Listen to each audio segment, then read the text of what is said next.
ایک اور سوال پوچھا ہے کہ کیا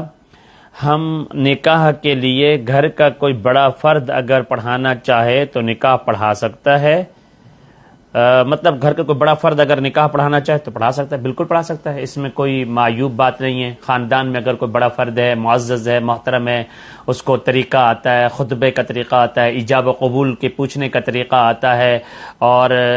گواہوں کی موجودگی میں نکاح کیا جاتا ہے تو اچھی بات ہے، برکت کی بات ہے اور سکون کی بات ہے، دل کو زیادہ اچھا لگتا ہے، تو بالکل پڑھا سکتے ہیں۔ بس یہ ہونا چاہیے کہ خفیہ نہیں ہونا چاہیے وہ نکاح، گواہ موجود ہوں۔ بقیر رسول اللہ صلی اللہ علیہ وسلم نے تو باقاعدہ نکاح کے اعلان کی ترغیب دی ہے، اور مسجد کے اندر بھی اس لیے تاکہ لوگوں کو پتہ چلے کہ یہ اب میاں بیوی کے بندھن میں بندھ گئے ہیں، کل کو کوئی انگلی نہ اٹھائے کہ یہ کیوں آپس میں ساتھ چل رہے ہیں یا کیوں اٹھ رہے بیٹھ رہے ہیں، تو پتہ ہو دنیا کو کہ انہوں نے نکاح کیا ہے۔ اس لیے شریعت کے اندر گواہوں کا ہونا بھی شرط ہے، اور ایجاب و قبول کرنا یہ نکاح کا باقاعدہ رکن ہے۔ خطبہ اگرچہ ایک مستحب اور اچھی چیز ہے، اور جس میں قرآن پاک کی ایک آیت پڑھ لی جائے، حدیث کا کوئی ایک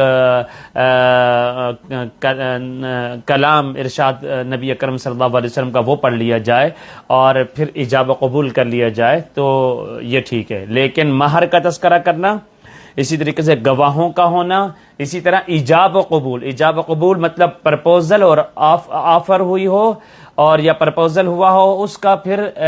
قبول بھی کیا جا رہا ہو، اس کو ایکسیپٹ کیا جا رہا ہو، یعنی لڑکے کو مخاطب ہو کر کہا جا رہا ہو، بچی کو مخاطب ہو کر کے جا رہا ہو کہ میں نے آپ کا نکاح ان گواہوں کی موجودگی میں روبرو ان گواہوں کے شریعت محمدیہ کے مطابق باعوض اتنے حق مہر کے آپ کا نکاح فلاں کے ساتھ کیا ہے، کیا آپ نے یہ نکاح قبول کیا ہے؟ وہ کہے جی میں نے قبول کیا ہے، تو ان الفاظ کے ساتھ اگر گھر کا کوئی بڑا فرد بھی نکاح پڑھانا چاہے تو وہ بھی شرعاً جائز ہے۔